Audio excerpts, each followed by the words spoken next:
Boa tarde a todos. É um prazer recebê-los novamente aqui. E hoje nós vamos receber também novamente, de uma maneira que nos encanta muito, a presença da Maria Cristina Ferro Queiroz. Nos apresenta um tema bastante interessante, instigante, que não tem nenhuma relação com a última participação dela conosco, mas tenho certeza que nós iremos aproveitar de uma maneira tão fortemente como fizemos das últimas vezes. Cris, eu passo a palavra a você e agradeço você ter aceito o nosso convite novamente. Eu que agradeço. É muito bom estar aqui partilhando um assunto que eu acho bastante interessante e que me despertou assim uma curiosidade tão grande que já faz uns 20 anos eu entrei em contato aqui com esse livro, Anal, Anal e o Grau, não sei, está aparecendo fora do foco. Aproxima um pouquinho mais da sua câmera. Isso É aí. o nome da palestra, na Ok, realidade. ok. Esse livro caiu nas minhas mãos assim por acaso e me despertou muito. Tem assim uma visão muito diferente do que nós estamos acostumados, né? A respeito da ascensão e do ocaso de uma civilização, de uma nação.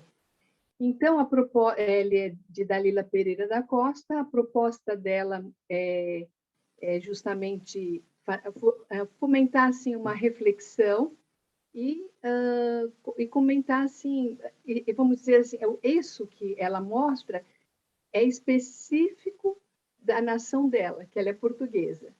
Mas, vamos dizer assim, a gente entendendo a dinâmica é, desse processo todo que levou aos descobrimentos de todo desse evento, isso aí pode ser transportado para outros povos, inclusive para o momento recente.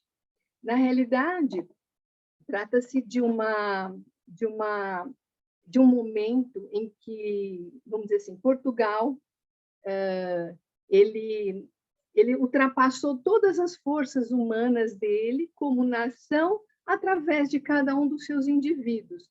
Foi um período assim de apogeu e que aconteceu também com outros povos. E se a gente começar assim a refletir a respeito, a gente vai entender outras nações, outras potências da nossa época, até um pouco mais para trás, e daqui para frente, como que as coisas podem acontecer, o que pode acontecer, tá? Eu vou compartilhar aqui a tela. Vou pedir também uma coisa, por favor, todo mundo, quem tiver alguma dúvida, interrompa para que seja uma coisa dinâmica, não guardem dúvidas e vamos tentar esclarecer, tá bom? Ou podem completar, porque às vezes existem pessoas que podem complementar o conhecimento, né? Então, eu estou aberta para isso e gostaria que fizessem isso, fizessem as suas intervenções, tá? Bom, eu vou começar, então, vou compartilhar aqui a tela e começar com uma citação do livro, do próprio livro. A Dalila é uma pensadora e poetisa portuguesa, faleceu recentemente, há poucos anos atrás, e, enfim, eu até quis conhecê-la, mas não deu tempo. Eu pensei, vou lá conhecer, mas ela acabou falecendo, não deu, já faz uns anos. Bom, né? Bem, vamos então, eu vou ler uma citação dela aqui. Opa, por que não consigo? Pronto. Bom, nós vamos falar bastante de energia, tá? De correntes de energia. E aqui, sobre a superfície da Terra, haverá, além das correntes físicas que a percorrem, eólicas, marítimas, sísmicas, correntes espirituais, que assim também a percorrem totalmente, secretamente, entretecidamente, e que em alguns pontos se encontrarão, entrecruzarão, aí criando fortes núcleos de força, de concentração máxima, fazendo, então, aí nascer mais acentuada, em certas épocas da história, o que depois chamaremos determinadas civilizações, e ainda nelas, seus pontos altos de esplendor. A partir daí, desse excerto que eu tirei do livro dela, dá para a gente entender como que é o mecanismo. Existem energias telúricas, as energias são correntes, que são puro movimento, estão toda hora se movimentando. Não necessariamente num lugar, porque é muito abstrato, mas nós sabemos que existem essas energias, inclusive as espirituais. Então, é mais ou menos assim, conforme as energias estão circulando, e às vezes, em algum momento, todas se cruzam. E aí forma um nódulo de energia que favorece a manifestação de um arquétipo. Um arquétipo, vamos chamar de uma super força, uma ideia super forte, que aproveita esse momento de força para ajudar, para se manifestar, e aí provoca um grande desenvolvimento de um povo, e que durante um tempo assim ficará. E depois, essas energias, como elas estão se movimentando, depois elas se esvaem, né? Então, tudo que nasce, uma civilização, embora a gente tenha aquela vontade, às vezes, não, vamos lutar tudo para manter, se nós mudamos, se os nossos valores mudam, se a nossa cabeça muda, obviamente que do jeito como o auge, do jeito como se deu o auge, não vai se dar novamente. Então, as energias em movimento, elas percebem, entre aspas, né, que não tem como manifestar aquele arquétipo, as energias se esvaem e o arquétipo passa para uma outra situação, para um outro lugar, para um outro, vamos dizer assim, local geográfico, tá? Então, vamos lá. Bom, então, quando acontece isso, polos de força são criados e constituem, marcados, concentrados, constituindo a manifestação de arquétipos que vão gerar uma civilização. A forma visível da manifestação dessas forças, até para ficar mais fácil do arquétipo, vamos fazer a força maior, uma super força, embora seja ideia, mas para não confundir. A forma visível da manifestação será a riqueza de uma nação, e dessa maneira vai se delinear uma geografia sagrada de uma nação imbuída de seus valores existenciais.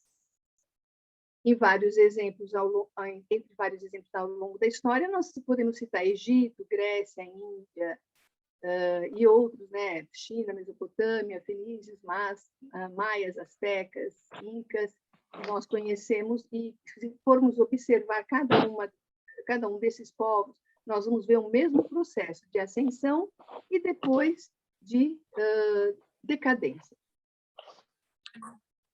Bom, há um exemplo muito interessante de 3 polos ou vórtices de força que ocorreram por volta do século XV e XVI. Foram Santiago de Compostela, aqui. Vocês conseguem ver a minha setinha? Opa, aqui. Vocês veem minha seta? Ou não? Apontando? Ótimo. Então, Santiago de Compostela, não é bem Portugal, mas é um pouquinho acima, na Espanha, mas é tudo na mesma região, vamos dizer assim, na região da Península Ibérica, mesmo o lado oeste. Temos aqui Lisboa e Sagres. Nesses 3 pontos, houve o tal entretecimento de energias físicas e espirituais, houve uma confluência, vamos dizer assim, e o que aconteceu nesses locais, em Santiago de Compostela, se formou um centro espiritual, um centro de culto. Até hoje se fala, e a coisa foi tão forte que até hoje o pessoal, a gente vê tanta gente falando, não, eu vou fazer o caminho de Compostela, porque a energia do lugar é diferente, continua um lugar de peregrinação espiritual, mas não da forma como foi na época em que do século XV e XVI. Teve Sagres, em Sagres houve em Sagres foi criada aquela uma escola de navegação, e se a gente olhar aqui, Sagres está bem aqui na pontinha sul, entre o Mediterrâneo e o Atlântico. É como se, digamos, como se não fosse por acaso, é uma porta para o Oceano Atlântico, uma porta para desbravadores. E a energia, e Lisboa, que era o centro comercial, aqui é uma imagem antiga da época, como eles representavam a Lisboa. Lisboa, como ela está aqui bem assim pertinho do mar também, e ela era assim uma porta de entrada, era um porto de entrada de mercadorias e também de saída de outros, né? Bom, nesse período em que houve esses vórtices de energia, porque eles apareceram, ocorrem os descobrimentos. E os descobrimentos, eles tomaram a forma, eles seguiram uma forma do mito da busca do Graal, porém remodelado. Por quê? Como era um arquétipo que provocou a formação desses nódulos, provocaram o surgimento, a manifestação de um arquétipo, cada um espiritual, assim, vamos dizer assim, mais voltado para a cultura e outro mais para comércio. Se pensarmos bem, são 3 aspectos que compõem mesmo os aspectos principais de uma nação, né? Cada época que ela se desenvolve, ela tem assim o mesmo tem assim as mesmas manifestações, vamos dizer, alguma coisa na economia, alguma coisa cultural, alguma coisa espiritual, porém toma a forma da época histórica em que em que tudo acontece. Então, vamos dizer, a energia mesma, mas ela se reveste e se manifesta de acordo com os aspectos da época, com as características daquela época. Os descobrimentos, eles surgem de fatores históricos, econômicos, sociais, mas também de pulsões individuais. Vamos dizer, houve uma predisposição das pessoas, elas estavam imbuídas, abertas para aquela manifestação, e, no fundo, todos buscavam tesouros supremos, fossem espirituais, materiais.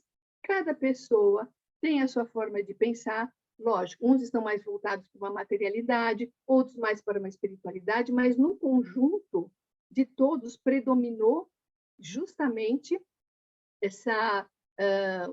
esse espírito de desenvolvimento, esse espírito de expansão, tá? Vamos falar um pouquinho para a gente entender o mito. O mito, na realidade, a gente conhece mais os mitos gregos, estamos mais familiarizados, porque foi o que influenciou mais a civilização ocidental. Porém, a gente sabe, eles têm seus correspondentes, seja nos países africanos, seja nos nórdicos, na Índia, ou o que for. Os mitos são sempre metáforas da potencialidade espiritual humana, tá? E nós vivemos os mitos no dia a dia, inclusive no coletivo. Eles são a forma de expressão dos arquétipos, assim como os sonhos no âmbito individual. Vamos dizer, até o Joseph Campbell, que é um mitólogo, ele tem um livro muito interessante, antigo até, que chama-se O Poder do Mito. Nesse livro dele, ele comenta que o sonho é um mito individual e que os mitos são os sonhos coletivos. Porque, na realidade, são da mesma, vamos dizer assim, do mesmo tecido, da mesma matéria, são parecidos. Então, agora, vamos imaginar que as pessoas, individualmente, a maior parte delas estavam imbuídas da mesma vontade que a nação inteira. Então, isso é uma coisa difícil de acontecer. Quando acontece, justamente, toda a nação fica unida e se consegue fazer assim, feitos sobre-humanos, vão para além do que normalmente iriam, tá? Porque aquela força é muito forte, é a super-força. Ou o arquétipo, vamos dizer assim. O arquétipo é uma ideia primordial, é uma possibilidade latente, ela está lá no nosso fundinho, no inconsciente coletivo. E quando todos acessam ao mesmo tempo, quando o arquétipo se manifesta, aí todos acessam ao mesmo tempo e a nação fica unida num ideal. E ela se expressa por símbolos, através de mitos, sonhos, expressões artísticas do período histórico que se manifesta, que eu já falei. Cris, Agora, se a gente conhece... Pois não. posso fazer uma pergunta? Claro! Para o entendimento aqui em relação ao desenvolvimento do arquétipo. Pelo que eu entendi, se eu estiver errada, por favor, Claro. no primeiro slide, num dos primeiros que você projetou, essa confluência das forças é que formam, vamos dizer, a via de manifestação de uma civilização. Okay? Exatamente. Essa confluência, ela já traz em si uma composição do arquétipo que vai ter ou não? Essa civilização. Ela traz é o seguinte, tem essa confluência e o arquétipo quer se manifestar, existem inúmeros arquétipos. Aí eu vou falar assim de uma forma bem simplória. Então, de repente, o arquétipo, como ele é uma ideia, e uma ideia carregada de energia, é expansão, quer se manifestar, mas só pode se manifestar aqui através de nós. Então, através de nossa energia do ambiente, geográfica, mas esse arquétipo específico por exemplo, dos descobrimentos, que nós vamos falar, se detalhar um pouquinho mais, quando tem todas as energias, fala, opa, agora dá para eu me manifestar. Então, teve como é que eu vou dizer assim? É como se tivesse sido tudo preparado e agora ele se manifesta. Quando, vamos dizer assim, esta malha de energia, um nódulo concentrado, vai perdendo sua força, as energias todas começam a se dispersar, ele não se manifesta mais. E é quando as nações começam a declinar. É isso? Sim, compreendo dessa forma, porque daí eu estava assim aqui internamente fazendo um paralelo conosco, né, para ver assim o que prevalece para nós num comportamento coletivo, pelo modus pensante da população daquele país, que tem uma certa característica. Né? Lógico que ele tem todos os arquétipos, mas existe uma característica que nos diferencia. Por exemplo, eu estou falando isso em termos de nações, não sei se eu estou correta em pensar isso, que nos caracteriza diferentemente de nações, inclusive circunvizinhas a nós. Né? E se isso tem uma reverberação nessa questão dos arquétipos, né? Isso que eu estava pensando aqui. Mas o que você me respondeu dá esse ponto inicial para eu fazer os meus links aqui internamente. Eu vou dizer assim, o arquétipo é muito forte. Nós não os influenciamos, eles nos influenciam. Exatamente. Então, quando as pessoas pensam em comum, é porque, assim, vamos dizer, elas estão pensando em comum, estão mais ou menos sintonizadas, é a oportunidade para um tipo de arquétipo se manifestar. Certo. Então, vamos dizer, o arquétipo precisa de uma matériazinha da nossa energia, para se manifestar aqui, senão ele fica só lá no inconsciente coletivo. Tá. Então, vamos lá. Bom, então, voltando, como os mitos eles constituem uma das formas de expressão do arquétipo, vamos ver um dos mitos, eu vou mostrar dois não, um mito e uma lenda, para a gente ver como um mito é uma expressão de um arquétipo, vamos dizer assim, ele tem a sua historinha, a gente vê que nós, humanos, nós repetimos, se nós olharmos todos os mitos gregos, por exemplo, são todas situações que nós vivemos, são representações de arquétipos. Arquétipos, eles são, vamos dizer assim, ideias que todos vão ter. situações que todos vão viver, tá? Então, vamos ver o mito do rei Arthur. O rei Arthur, o que ele era? Ele encarnou, assim, o rei Arthur era, vamos dizer assim, um herói. Ele foi o celebrante de um ritual divino, tudo que ele fez era muito espiritual, era divino, grandioso. E, no final, ele foi vítima. Cavaleiros dele foram mortos numa batalha, mas ele conseguiu ir vitorioso para a ilha de Avalon, ferido mortalmente, mas lá em Avalon ele se recuperaria e retornaria na glória dele, tá? Ou seja, ele tinha uma força extraordinária, mas você vê que é uma coisa, a gente pode ver que é messiânico, é aquela coisa, a pessoa vai e ela tipo ressuscita, e volta como salvador do povo.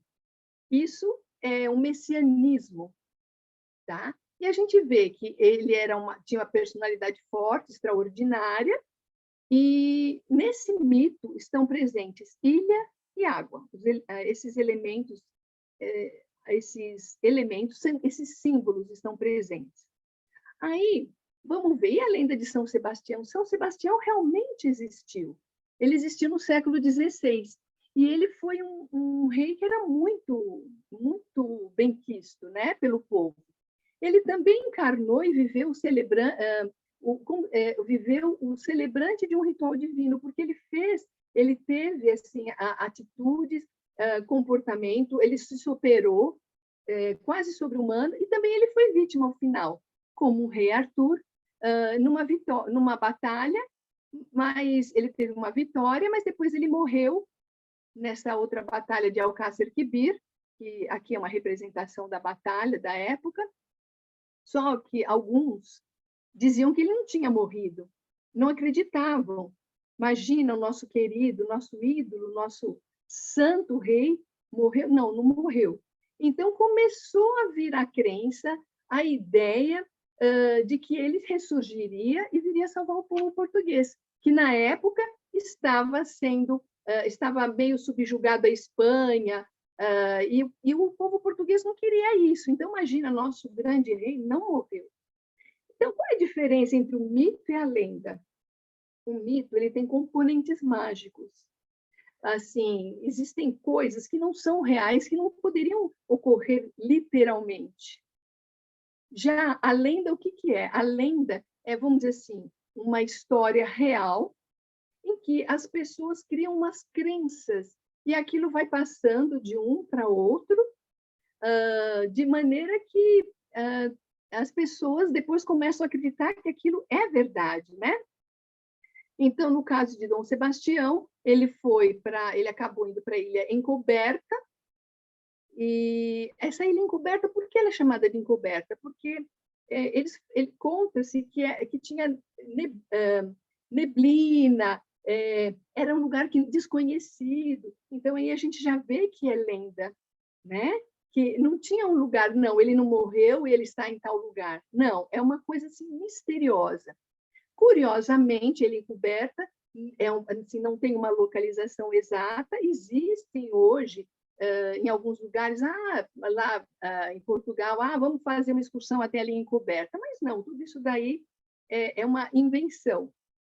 E o rei Arthur, ele foi para Avalon, quem leu As Brumas de Avalon tinha uma grande descrição de Avalon, que era um lugar que, para você chegar lá, você tinha que passar por fog, por penumbra, neblina, né? Então, vamos dizer, este rei, ele encarnou aquele mito, tá? Só que ele existiu e se tornou uma lenda, pelo que eu já expus. Se alguém tiver alguma dúvida, por favor, pergunte.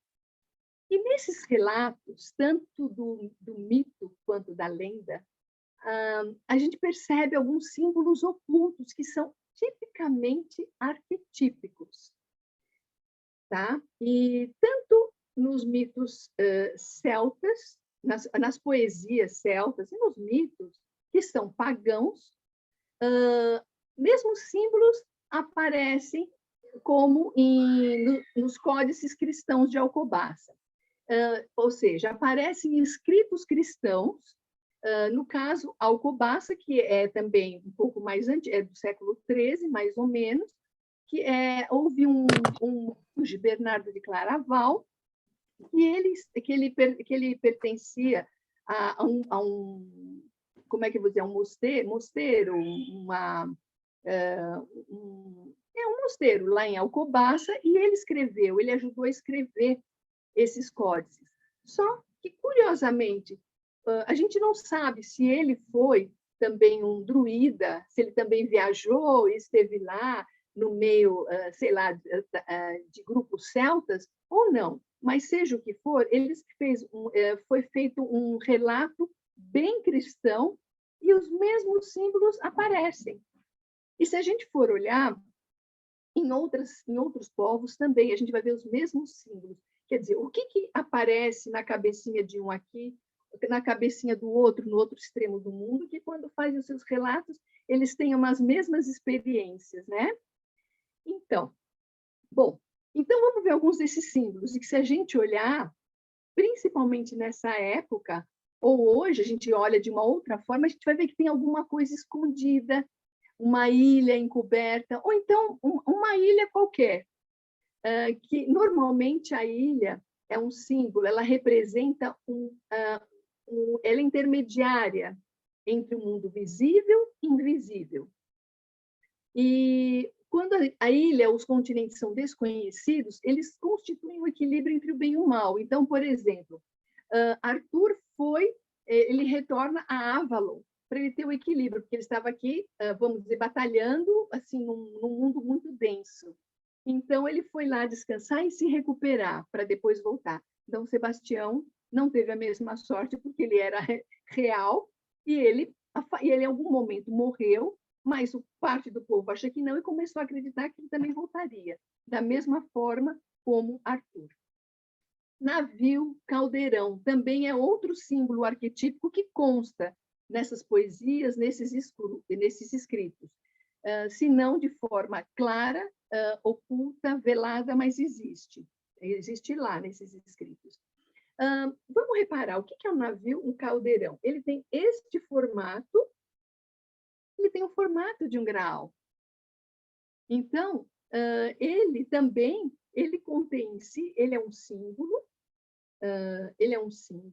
de algum continente que tem um conteúdo dentro, aonde as coisas se transformam. O Graal, o que é? Tem o sangue de Cristo, acontecem muitas coisas dentro do Graal. Dentro de um navio ou de um caldeirão celta, a mesma coisa, tem as poções, fica em ebulição, certo? Enfim, e a gente consegue ver, às vezes, em historinha, tem um desenho animado, a gente vê essas coisas. Mas nada é por acaso, está tudo dentro da nossa psique. Outro símbolo, a água. A água está sempre presente nos escritos. Lembra a presença do mar. O mar também é a água, embora sejam águas abertas, mas não importa. Da água tudo nasce. Ela é o arquétipo por excelência, porque dá vida, mas também pode trazer a morte, porque a água não é só mansinha. E as Índias? O sentido de buscar as Índias, diziam assim, por exemplo, o descobrimento do Brasil. Porque Pedro Álvares Cabral ia para as Índias buscar especiarias, não sei o quê, mas hoje a gente sabe que ele se desviou propositalmente. De qualquer forma, falava-se muito. Não, as Índias. E nesses escritos e em outros aparecem muito, as Índias. Mas o que são essas Índias? Não são as Índias lá, Índia. É a salvação. Da mesma forma que alguém pode buscar o reino dos céus, as Índias seriam como um reino do céu, um centro, uma ilha onde você pode encontrar, se ligar com o mundo espiritual. Buscar as Índias significava buscar o incorruptível, o ouro. O ouro, que a gente sabe, na alquimia, é o metal nobre que normalmente o cientista, o alquimista, procurava alcançar, transformando metais rústicos, um metal nobre, purificar e conseguir o ouro. Até aqui, tudo bem? Para todo mundo? Tá. Bom, agora vamos falar. As duas aventuras. Tanto a nau, vamos voltar, porque o Dom Sebastião foi uma aventurinha de Portugal, mas ele já era mais do fim do século XVI, tá? Eu coloquei só como exemplo. Às vezes eu vou fugir um pouco de cronologia, da cronologia, para poder explicar alguma coisa, mas qualquer dúvida me perguntem. Então, vamos falar da nau e do Graal. As duas aventuras, elas são constituem um ritual iniciático, e as duas são unidas pela água, que é o elemento sagrado, como eu falei no slide anterior, por ser gerador de vida. Por que é iniciático? Porque, se pensarmos bem, uma pessoa que entra numa nau e vai pelo mar afora, vai, ela precisa ter muita coragem. Ela vai passar por situações que ela não vai dizer assim, não vou voltar correndo para casa, para minha família. Não, é iniciático, porque não era uma coisa simples. Era, assim, você se atirar num super desconhecido e, por vezes, violento. E eu vou mostrar um pouquinho mais a vidinha deles nas naus, dos navegantes. E mesmo a nau, ela como barco, ela sacolejava, ela não tinha nenhuma estabilidade. Então, quem estava dentro não tinha uma estabilidade, e a própria embarcação em si também, ela estava assim, podia ir à deriva, né? Bom, ao mesmo tempo que essas aventuras constituem ritual iniciático, elas também constituem um processo alquímico, em que os homens navegantes lutavam pela própria sobrevivência na nau, contra doenças, erros marítimos, tentando achar perfeição. Não tinham, era realmente, vamos dizer, nos dias de hoje, era uma coisa extremamente primitiva, mas, enfim, a pessoa devia estar imbuída de muita coragem. Então, uma força maior que a conduzia, que a empurrava, né? Eles tentavam alcançar a perfeição, incorruptibilidade, imortalidade, da mesma maneira que os metais sofrem alterações no caudinho da alquimia pelo fogo. Vamos dizer, um alquimista, ele vai no cadinho dele, ou vai no outro recipiente, na Watanor, coloca o fogo e vai purificando o ouro. Mas o que isso tem que ver, digamos assim, com a pessoa que está na nau? A pessoa que está na nau, ela tem que, vamos dizer assim, ela tem que transmutar suas emoções. Ela tem que conviver durante um tempo, principalmente na época das naus, dos descobrimentos, conviver, assim, 2 meses, 3, não sei, acho que eram uns 2 meses, para vir de um continente para outro, ou para as Índias, fazer aquela circunnavegação na África para ir para a Índia, ou para ir para as Índias espirituais, vamos dizer assim. De qualquer forma, vamos dizer, não adiantava chorar. Nas naus, as pessoas estavam expostas não só ao risco do mar, mas mesmo entre elas, vinham pessoas de todo tipo de pensamento. Então, vinham pessoas boas, espiritualizadas, vinham aqueles que queriam mais assim, não, fugir, às vezes até alguém que estava preso, não, eu quero fugir, não quero ficar aqui, e se aventurava, fala, não, eu ofereço meus serviços, vou mesmo, vamos lá colonizar, ou vamos até as Índias, e pessoas também que choravam, deixaram sua família, de repente pensavam, o que eu estou fazendo aqui? Mas ainda assim tinha uma força de qual eles estavam imbuídos que os mantinham lá. Também não tinha como voltar, né? Bom, então, eu vou mostrar aqui, espera um pouquinho. Aqui, nós temos aqui, essa aqui é uma nau, uma reprodução fiel de uma nau quinhentista, que eles chamam, dessa época do fim do século XV e XVI. Se a gente for olhar bem, essa nau, ela é pequena. Se a gente olhar aqui comparado com o que está à volta, numa nau, cabia-se no máximo 30 pessoas. Então, quer dizer, não tinha muitos recursos. 30 pessoas, se fosse, não era nenhum transatlântico com toda a estrutura. Olhem aqui dentro como que era. Não tinha luz elétrica. Aqui dentro tinha umidade, porque eles estavam no mar. Então, vai para fora, vem para cá, tudo de madeira. Algumas coisas que eu li é que, às vezes, dava infestação de piolho. Então, quer dizer, a pessoa que está com grandes ideais, de repente, ela cai naquela realidade dura, os piolhos. Não tinha a comida, eles não tinham, vamos dizer, eles não tinham como levar a comida, a fruta, a hortaliça para lá. Então, era tudo, sei lá, comidas embutidos, pescavam, enfim. Bacalhau, talvez bacalhau salgado, essas coisas que duravam tempos. Então, o que acontecia? Tem uma doença, quando a gente não come vitamina C, a gente não ingere vitamina C, chama-se escorbuto. Então, eles eram muito acometidos de escorbuto. E alguns, até depois a coisa ia tão adiante, começavam a ter infecções, caía dente. Não era uma coisa romântica. Então, precisava realmente ter uma força muito grande para enfrentar tudo isso. Mas é lógico que tinha aqueles que pensavam tanto na espiritualidade que eles tinham a sua serenidade, conseguiam manter a sua serenidade. Mas não era mundo de flores, tá? E ainda mais no mar, enfrentando o mar bravo, quando estavam bem no meio do oceano, às vezes com tempestades, né? Aqui nós vemos o que é um marujo e aqui atrás um padre. Aí estava o papel do padre, consolar, mas ele também tinha que manter o seu prumo.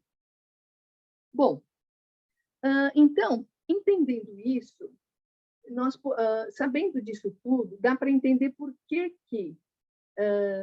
uma viagem de descobrimento, dos descobrimentos, todas, né? Eu estou falando, vou falar aqui mais até, no geral, mais voltado para lá, mas Portugal descobriu vários lugares, quer dizer, esteve para vários lugares, dominou vários lugares.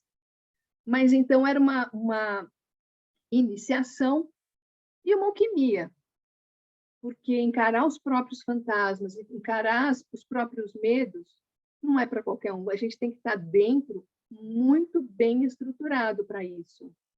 Tanto é que foi um período, depois parou. E nós vamos ver depois o que acontece. Aqui eu vou mostrar para vocês o que eu falei até agora, como o que eu falei a gente pode ver em algumas inscrições nesta igreja. Esta igreja fica no noroeste de Portugal, assim, à beira do Atlântico também, e ela foi construída por templários, tá? Os templários tinham muito conhecimento, eles conheciam muitas coisas, e nessa época, essas inscrições, que a gente vê aqui que tem um monte de inscrições, um monte de arabescos, na realidade, nessa época, o foco não era fazer inscrições em esculturas artísticas, mas sim visavam transmitir mensagens. Então, vamos ver o que essa igreja transmite. Existem muitas, mas essa eu peguei em especial porque está mais claro. Então, eu vou dar um close, eu vou dando close para a gente chegar perto do que eu quero mostrar. Aqui está o portal dela, um portal bonito, cheio de desenhos, e aqui coisas já com significado. A gente vê, opa, o que tem lá? Vamos aproximar. Eu até fiz uma setinha vermelha. Aproximando, eu nem vi isso daqui, mas eu me ative aqui. Se vocês olharem bem, aqui tem um Manaus. E aqui tem um outro desenho, uma coisa assim que lembra um graal. Vamos dar um último close aqui, é para a gente ver. Então, o que acontece?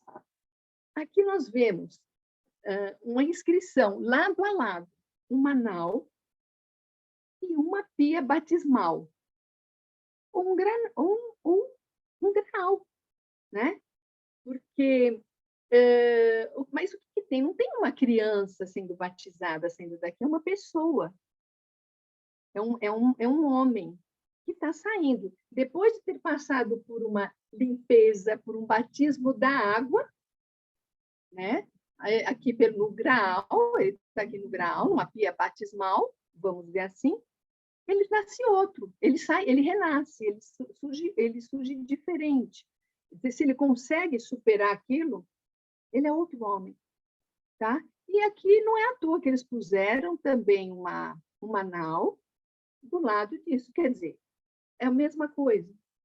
A pessoa vive na nau experiências da qual ela renasce, ela sai outra. Então, o que acontece? Ela ressurge, ela renasce. E aqui, vamos dizer assim, esses símbolos, o Graal, ele simboliza uma totalidade, uma integração mente, espírito e matéria. Espírito e matéria é o significado dessa jornada iniciática ou alquímica. E aqui dentro da igreja da matriz, nós vemos uma pia batismal, justamente o que eles desenharam lá, a inscrição que eles fizeram lá fora. E então não é à toa, os símbolos estão aí. O que leva uma pessoa, a maior parte das vezes não tem consciência, ela vai e faz, porque é uma força interna que a leva para construir, para criar. Que mensagens os templários queriam passar para o futuro com tudo isso? Temos aqui algumas ideias, tá? Eles queriam passar um conhecimento para o futuro.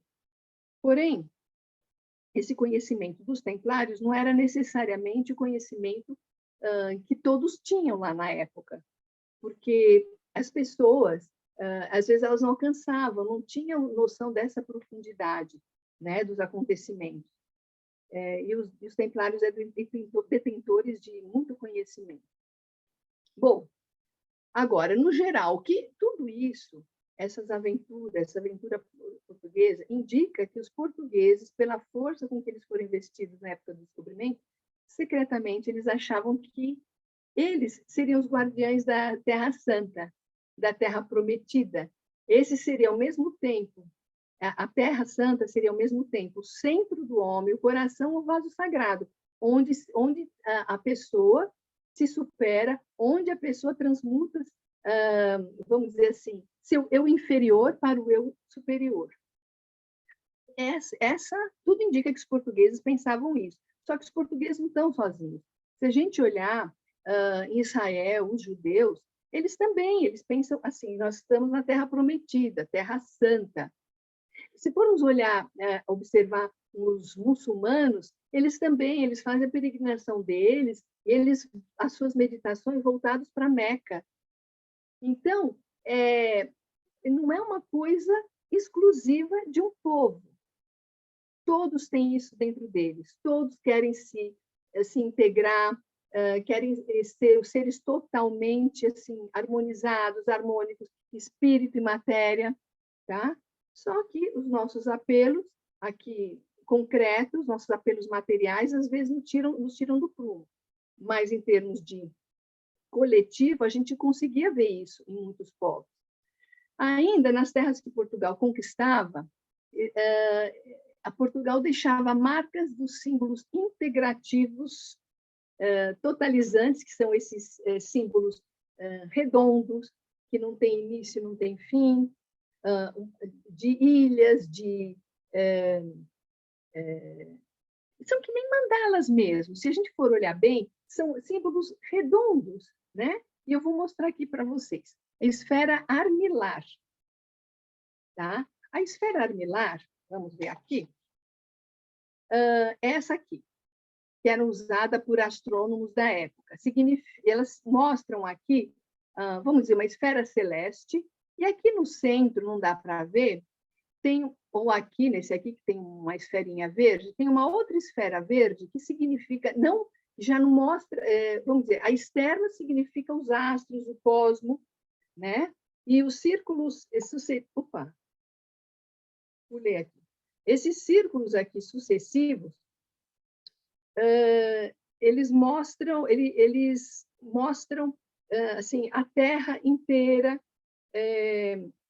o reino físico, material, e como diz assim, esse símbolo aqui, este símbolo material com o interior, ele mostra uma totalidade, espírito e matéria, homem e cosmos em harmonia, os opostos unidos, tá? Isso que é a integração, opostos unidos, tá? Aí nós temos aqui também o escudo real, onde aparece assim 5 outros escudinhos aqui, 5 escudinhos. O que são esses escudinhos? Eles são símbolo do Quinto Império. O Quinto Império, na Bíblia já fala, Nabucodonosor teve um sonho, e esse sonho, depois ele quis interpretar, e foi interpretado de que o sonho era o seguinte: ele sonhou com um homem, uma imagem humana lá, que a cabeça era de ouro, os braços e o torso eram de prata, depois a parte embaixo já era cobre, não sei, e por fim os pés de barro. E em uma hora, em um momento qualquer, veio uma pedra nesse sonho e caiu e quebrou os pés de barro. Então o homem caiu, acabou, não era mais homem, enfim, foi destruído. Depois, na interpretação que foi dada, foi dito que cada parte, cada metal era um reino, uma civilização que ia cair. E que só a quinta civilização permaneceria, não teria fim, seria a última, a perfeita. O Quinto Império é o que dominaria. E Portugal era muito católico. Então, aqui a gente vê que ele representou, porque Portugal achava que era o detentor do Quinto Império, do Império Perfeito. Inclusive porque se sentia tão forte, estava imbuído de tanta força, o arquétipo era tão forte, que como não seria? Tá? Mas acontece que não se tinha os conhecimentos que tem hoje, não se refletia tanto quanto tem hoje, eram poucos os que refletiam. Bom, enfim, então ele achava que era o detentor do Quinto Império, assim como os judeus acham que eles estão na Terra Prometida, e que os muçulmanos acham que Meca vamos dizer assim, o último reino, que todos vão para lá e vão ficar na perfeição. Todos um dia irão até lá. E aqui também tem a cruz de Cristo Templária. Se a gente olhar, é tudo meio redondo, meio como se fosse mandala, aquela esfera armilar. Mesmo o escudo, ele não é totalmente redondo, mas ele é uma figura assim, fechada. E aqui também a cruz de Cristo Templária, que é a cruz em que a gente vê que as duas hastes têm o mesmo tamanho. O que significa a haste horizontal? Ela representa o mundo material. E a haste vertical, infundindo, é o espírito, o reino espiritual infundindo a matéria. Então, é a matéria espiritualizada, é a união dos dois. Então, se a gente pensar, são mandalas. Tem várias representações redondas. A mandala em si, ela tem uma força, ela representa justamente a integração. Até essas mandalinhas que a gente vai, pinta, ou as que a gente desenha, elas realmente mexem com nossa psique de uma forma muito forte e reordenam algumas coisas. Por isso é interessante pintar e tal. Isso aí foi um parênteses, uma parte. Bom, e aqui nós estamos vendo, eu não sei se alguém conhece aqui. Aqui a gente está vendo aqui um marco português que tem todos juntos. A cruz templária, cadê meu cursor? Tá aqui. A cruz templária, a esfera armilar e aqui o escudo do Quinto Império. Esse lugar aqui, que nas minhas andanças, eu comecei a observar. Quando a gente lê uma coisa, a gente começa a ficar ligada, né? A gente começa a perceber. E eu fui pesquisando e eu vi isso aqui, foi em São Vicente. Eu fui até lá e eu tirei essa foto. Ainda persiste. São símbolos. É um símbolo, vamos dizer assim, do reino português. E que tem em vários lugares. E persiste, está lá até hoje. Bom, E aqui no Brasil, nós temos vestígios da busca empreendida durante os descobrimentos. Eles podem, a gente vai, se a gente quiser saber um pouco mais dessa aventura, nossa, mas no Brasil tem. A Demanda do Santo Graal é um livro de Padre Augusto Magni, é um livro muito antigo. Quem lê Ariano Suassuna, quem já leu A Pedra do Reino, vai ver esta influência. E no Grande Sertão Veredas, do João Guimarães Rosa. Também existem outros, mas esses são os principais, mais conhecidos, mais fáceis de encontrar. Bom, porém, a gente sabe que depois dessa missão de Portugal, que eles consideravam uma missão, nós notamos uma decadência e uma desarmonia de Portugal em relação a outros países da Europa. Quer dizer, aí as energias já estavam vamos dizer, se esvaindo. E aí começou a decadência. Quer dizer, Portugal, vamos dizer, teve os seus grandes feitos sobre-humanos durante um tempo, mas não é eterno. Como eu falei no começo, tudo que nasce morre. Então, vamos dizer, é ilusão a gente pensar que alguma coisa que não o nosso eu interior é eterno. Tá? Então, vamos dizer, na medida em que nós mudamos e que um povo inteiro vai mudando, não tem mais como aquele arquétipo inicial, que nem esse do descobrimento, um ato heróico persiste, virá outro, e aquele vai se manifestar em outro lugar. Isso porque o modelo português tentou manter as coisas do jeito que estavam, mas na época foi mudando, vamos dizer, o pensamento humano foi mudando, começou a prevalecer o racionalismo cartesiano, o positivismo, né? Então não tinha mais lugar. Portugal parou um pouquinho lá no tempo e a coisa se esvaiu. E a civilização ocidental? Se nós formos observar, nós vamos ver povos que tiveram um ápice, mas durou menos.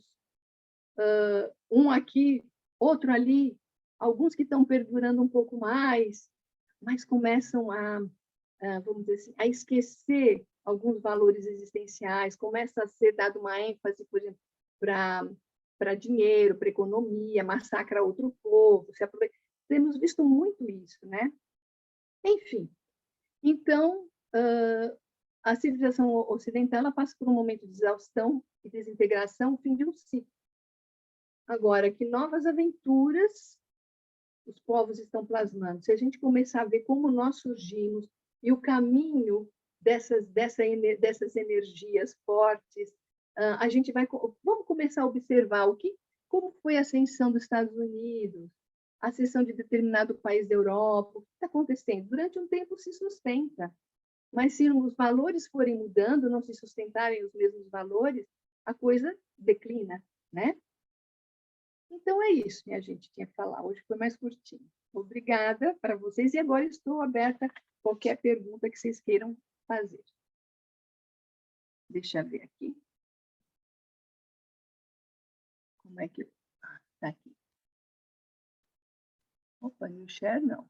Eu quero parar. Interrompeu o compartilhamento. Pronto. Ainda não.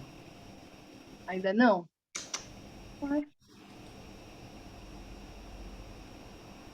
Eu vou tentar aqui, Cris. Pode, se conseguir, eu agradeço. Não deu. Eu acho que você, não sei se está em inglês o seu? Tá, stop share, pronto. Isso aí. Tá. Ok.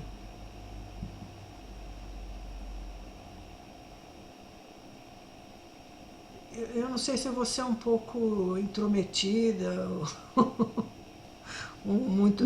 Você consegue, porque eu fui tendo lapsos assim de percepção, que nós podemos identificar no nosso momento atual, pensando na nossa nação, em nós mesmos e nos reportando ao que a gente está observando em relação às mudanças de valores, às atitudes humanas que estão sendo questionadas nesse presente momento, esses sinais que eu, pelo menos com a sua colocação, comecei a identificar como coisas de ocorrências comuns, de uma certa gravidade em alguns lugares, de outra forma, deixando desafios, a quebra de estruturas, sistemas que estão sendo combatidos, isso de uma maneira generalizada, internacionalmente falando. Isto são sinais de término desta confluência de forças que decidiram, numa época, né, a presença da civilização humana debaixo de determinadas características. Isso é possível, Cris? Sim. Por exemplo, os países, a gente vê muito claramente, porque é assim, um arquétipo, é uma super energia arquetípica, ela pode ser muito positiva. Se for levada a um extremo, ela já não é tão positiva, entendeu?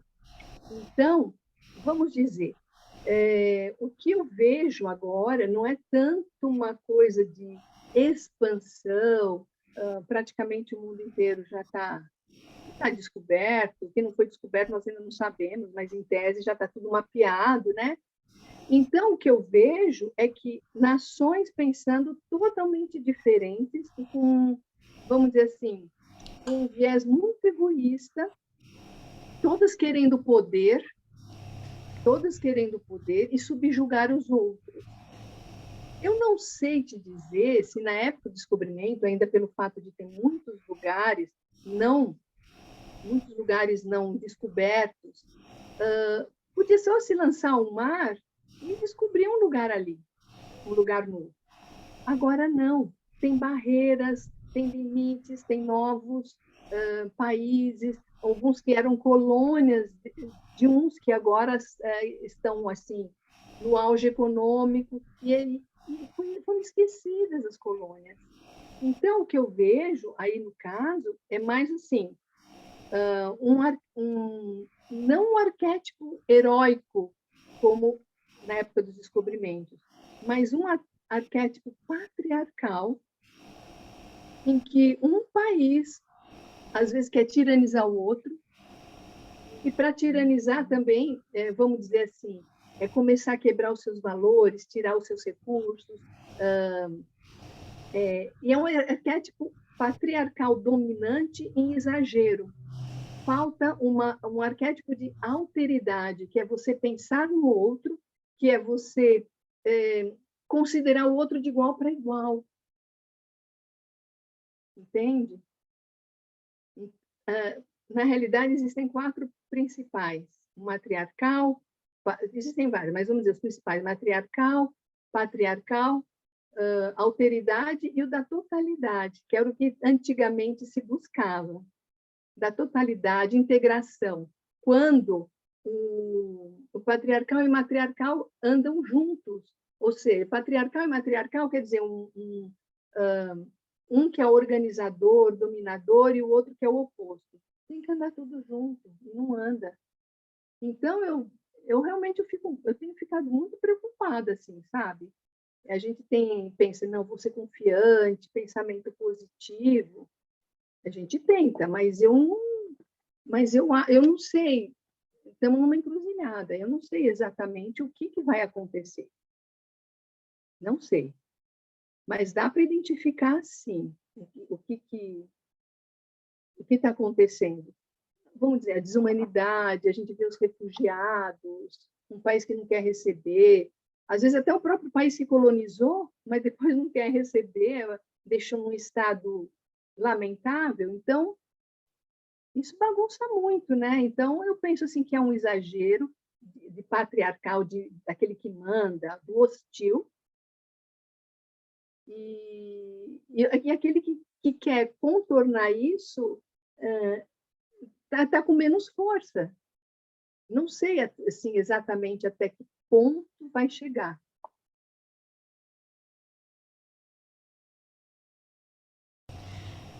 Eu tenho ouvido muitos, assim, tipo, de coisas, às vezes notícia de jornal, que na maior parte das vezes é tão conturbada, tão conflituosa quanto é a gente olhar para as diversas nuances do que está acontecendo no mundo de uma maneira tão diversificada e muito dentro dessa visão centralista em si próprio, no seu próprio umbigo, quer dizer, uma questão competitiva, ganhar, ou então a história das fake news, que você fica imaginando que eu produzo algo a ponto de atrair as pessoas que se sentem inseguras em determinadas situações e que podem vir para o lado de cá. Quer dizer, eu dou isso como feito, como posto.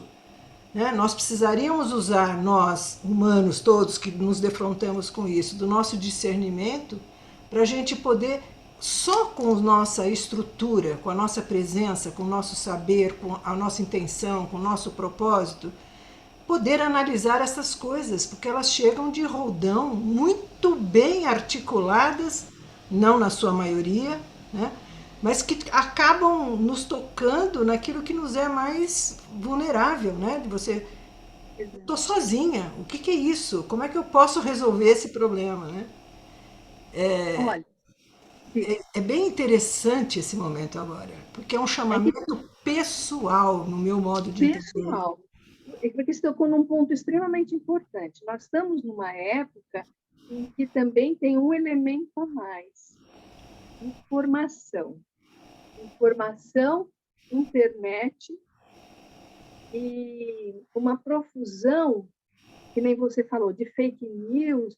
Então, é difícil, porque antigamente as pessoas, o que a gente vê antes de começar essa era toda digital, é que as pessoas por exemplo, elas iam aprender uma coisa num lugar, numa escola, num grupo, iam trabalhar com um grupo, numa coisa, as informações vinham desta forma, até presencialmente, ou uma carta. Agora não, agora não. Então, eu fico pensando assim, a estrutura de uma pessoa para poder peneirar assim, o que vem para ela é muito difícil. E a gente vê crianças com acesso a coisas que, às vezes, o pai está trabalhando, então é uma mistura, por isso eu fico, às vezes, um pouco desanimada, sabe?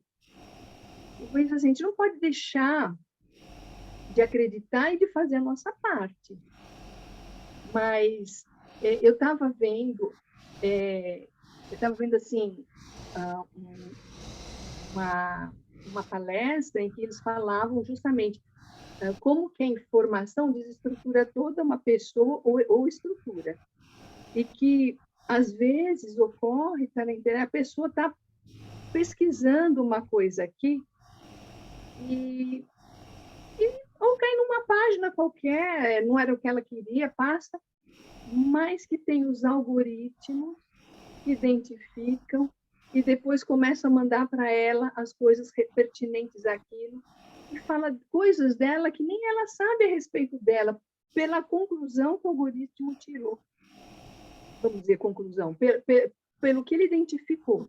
E aí choca a pessoa, inclusive no caso assim de homossexualismo, que pessoas às vezes estão pesquisando, querem saber, mas que depois começa a, como que dizer que ela já é homossexual, entendeu?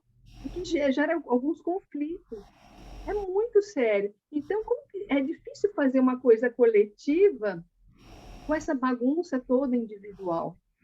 Mas é aquilo que você falou, é a gente individual procurar refletir, pesquisar na medida do que a gente pode e passar isso para outras pessoas, que a gente descobre, olha, não caia nessa, tem, sabe?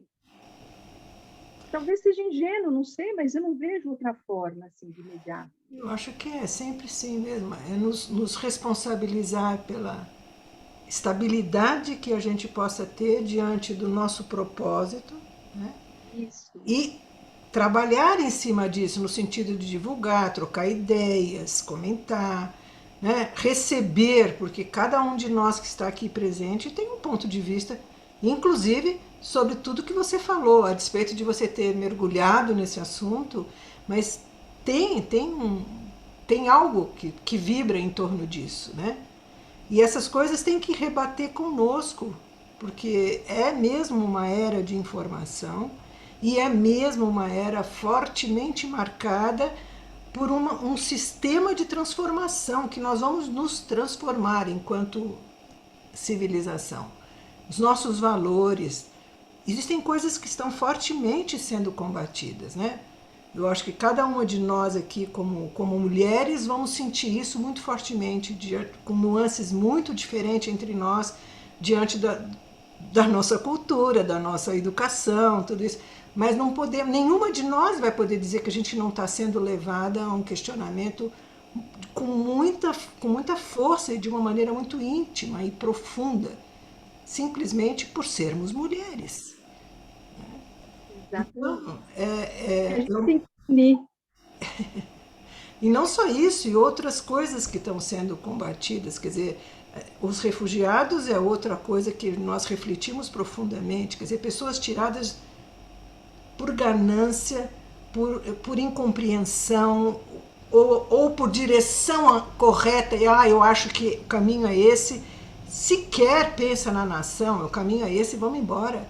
Né? E isso repercute em todo mundo, quer dizer, gente posta para o mundo afora, porque aquilo que construiu para si não tem mais nenhum sentido. E tem gente usando disso para mobilizar a questão crítica de como você olha para isso. É uma situação muito, muito Caótica. hostil nesse momento, né? A gente tem Su, que por favor. os grupos se juntarem. Diga, Celeste. Eu não quero interromper a Marília, mas eu acho que, dentro dessa linha, o que me chama a atenção é que, quando você colocou a formação daqueles nódulos, né, um dos aspectos era a força espiritual, ainda bem, teoricamente, né? Então, fazendo uma metáfora, os descobrimentos eram, vamos dizer, viagens em busca do santo grau. Até aí, tudo muito espiritual, tudo muito legal, de acordo com os preceitos espirituais. Agora, vamos ver o que aconteceu aqui no Brasil. Como é que se deu essa conquista portuguesa? Através do extermínio dos índios, da catequização, né? O povoamento foi através de degredados que eles trouxeram para cá. Aonde foi parar todo esse componente espiritual do descobrimento? Não é? O outro aspecto foi que eles extraíram todas as nossas riquezas, acabaram com o pau-brasil e levaram tudo que eles podiam aqui do Brasil. Então, em que ponto se perdeu esse ideal do encontro do Santo Grau, né? Uma outra coisa. Eduardo Galeano fala que o que o ser humano não tem coragem de dizer é que toda guerra existe para roubar alguma coisa. Adoro o Galeano, né? Então, qual é o fundo de todo esse movimento de domínio, de poder? É sempre distrair alguma coisa do outro. Então, no Brasil, foi extrair as riquezas do Brasil, o extermínio da população originária. Então, em que ponto se perdeu esse ideal de se encontrar o santo grau, que era uma coisa altamente espiritual? Eu acho, sabe, Sueli, que as pessoas, que o povo é movido para isso, para uma coisa desenvolvimentista, assim, sabe? Vamos lá e tal, mas não demora muito. Vamos dizer assim, tem a corrupção, a ambição. Por isso que no fim, vamos dizer assim, no auge, uma civilização no auge, ela decai, porque começa essa corrupção. Inclusive, a continuação, falando, por exemplo, do descobrimento do Brasil, algo bacana, bonito, entre aspas, impulsionou. Mas a gente não pode se iludir que o rei também já estava visando, financiava porque visava. Vai ter riquezas. E como você falou, vinham degradados, vinham presos para trabalhar aqui. Então, se perde. Aí tem uma coisa, aqui, de qualquer forma, vamos dizer assim, não era uma colônia de povoação, era colônia de exploração. Os grandes ideais vinham, por exemplo, assim, de templários, tá? Vou até explicar. A parte espiritual eu vi assim como sendo assim dos templários, porque na época dos descobrimentos, um pouco antes, estava tendo a Inquisição Espanhola, que foi uma coisa horrorosa, e também na França, quando teve aquele um mestre deles, o Jacques de Molay, que morreu, e aí todo mundo começou, os templários foram perseguidos de vez pela Europa. Então, eles foram para as vias que davam acesso ao Atlântico para poderem fugir, ou ficarem pelo menos lá na porta. Então, você vê, muita coisa movimentou os descobrimentos. Tinha um ideal cavaleiresco de uma parte. Tinham padres que realmente queriam vir dar o consolo para os viajantes, mas não era tudo isso. Essa coisa começa a se corromper, a mudar. Eu acho que é um início. Essa coisa assim espiritual, linda, maravilhosa, é um início. Mas depois a coisa é difícil, ela começa a deteriorar.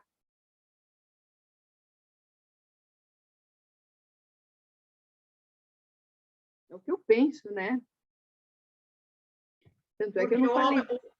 O homem perde o vínculo com essa espiritualidade verdadeira, ele perde o vínculo com essa fonte primordial. Exatamente. Que era a fonte real de alimentação. E a partir do momento que ele muda o foco dele para o poder humano, talvez seja aí que as coisas começam. Sei lá, é uma divagação, né? A ambição chega aqui e fala, tem os índios não sabem, não conhecem, eu sou mais que o índio, aí começa a enganar, diz que vai pôr fogo na água, dá espelhinho em troca de coisa, já começa uma exploração. Aqui tem aquela história, não sei se foi Duarte da Costa, não lembro quem foi, que, sei lá, os bandeirantes que davam um espelhinho para eles, os índios, e falava assim, em troca vocês nos dão isso aqui. Começa a exploração. Então, acho assim, os grupos que têm, existem vários grupos movidos assim a tentar neutralizar isso do mundo.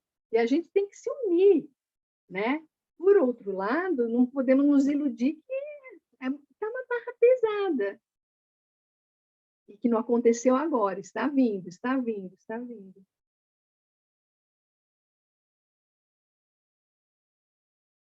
Quem tem poder, a gente torce para que surja alguma pessoa que tenha poder, que pode enfrentar outros poderosos. Mas agora, eu penso assim, na minha esfera limitada aqui, eu procuro fazer o que eu posso e refletir muito, porque às vezes mesmo as coisas pequenas, de repente a gente está andando, resolve uma coisinha no supermercado aqui, de repente eu reflito e falo, nossa, eu não precisava ter feito isso.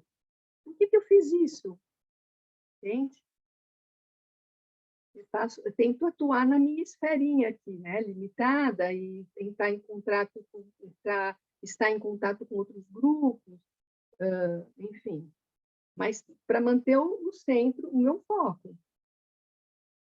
Depois de algum tempo, vamos dizer, essa coisa, isso vai se fortalecendo, aí a gente começa a não titubear tanto, mas a gente tem que estar sempre alerta.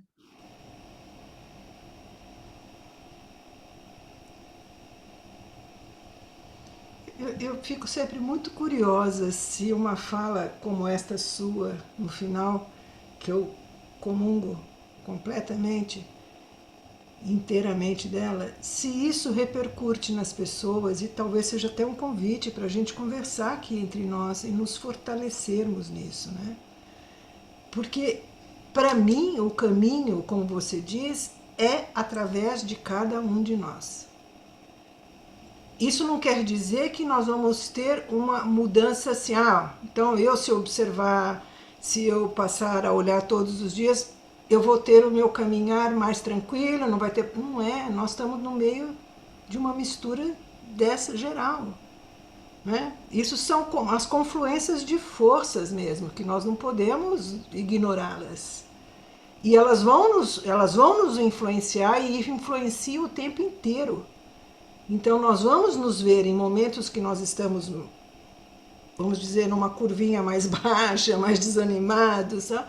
Mas ao mesmo tempo, se a gente refletir naquilo que nós acreditamos, naquilo para qual nós, compromisso ao qual eu respondo nessa situação, essa é a nossa força.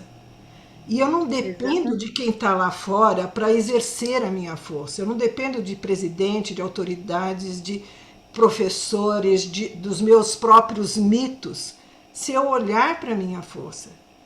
E eu reconhecer que eu vou junto e que eu não estou fora dessa corrente. Por isso que eu acho que a tendência das pessoas também é achar assim, mas eu sou um grão de areia, e somos mesmos. Um grãozinho de areia. Mas este grão de areia tem o brilho que é a única coisa responsável e possível para fazermos a mudança. É esse brilho que eu tenho que cuidar disso e continuadamente poder, assim, agora, como é que eu me reposturo frente a isso, diante das dificuldades e dos momentos. E de novo, quer dizer, é a persistência, é a continuidade disso, porque, como você disse, ninguém sabe onde nós vamos dar, mas a gente não sabe onde nós vamos dar no minuto seguinte. E isso tudo está fora de toda essa complicação. No minuto seguinte eu posso ter alguma situação que eu não sei onde eu vou estar. Mas esta volta para si mesmo permite você estar no momento seguinte, se é que foi lhe dado, né, o privilégio de vivê-lo, com esta convicção de que eu tenho que trabalhar para expor o meu brilho. E o meu brilho é esse. Eu não sei se eu quero conquista, se eu quero... Eu preciso saber qual é o meu propósito, né? Eu preciso sentir isso e trabalhar por isso, né? Eu acho que esse é o caminho, e eu não me desanimo não, gente. E eu queria muito ouvir as pessoas nessa troca, né, de como é esse caminhar para cada um. Assim como o Sueli expôs o ponto de vista dela, você expôs o seu no sentido pessoal, de tudo isso. Fiquem à vontade, pessoas, para a gente conversar. Eu acho que essa é a força do que emana daquilo que a gente escuta falar, tão lindamente construída do povo. É de nós mesmos, não tem saída, é nós. E nós significa nós e todos os outros que a gente olha para fora e vê também. Mas eu não posso fazer por eles, então tudo se reflete em nós mesmos, né?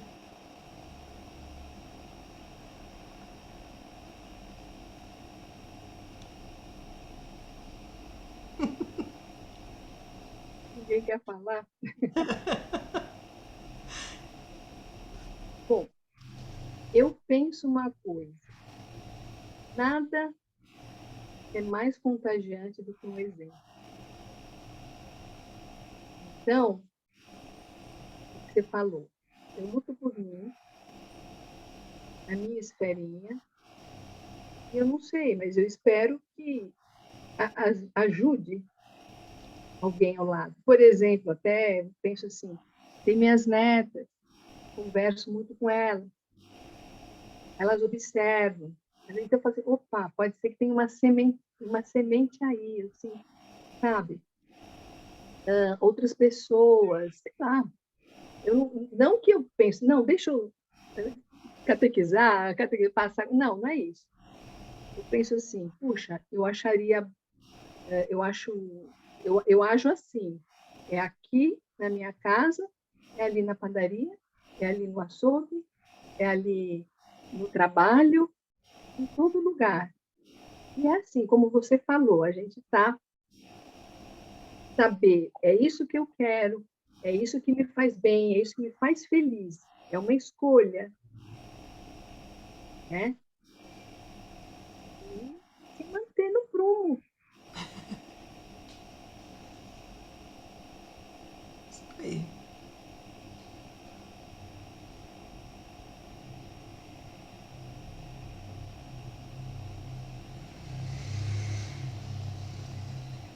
Pessoal,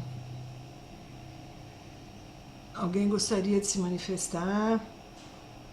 Mesmo que não seja diante daquilo que nós provocamos, né? No sentido de se expor com o seu pensamento, com a sua postura.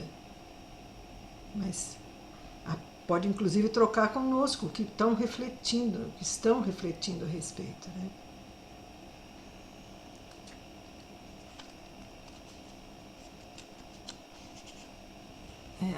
A Neuza a gente conhece, pode dizer que ela não gosta de se mostrar, né? E ela fez uma colocação aí para nós, que eu acho que é por onde nós caminhamos mesmo, né? A Neuza diz que cada um de nós é só cada indivíduo. Então tem que fazer a sua parte, seu caminhar para a evolução espiritual. Verdade. É o que a gente concorda, quer dizer, a participação de cada uma de nós, né? Nosso próprio grãozinho de areia, mantendo-nos ativos, é o que influenciaria essa corrente de vida.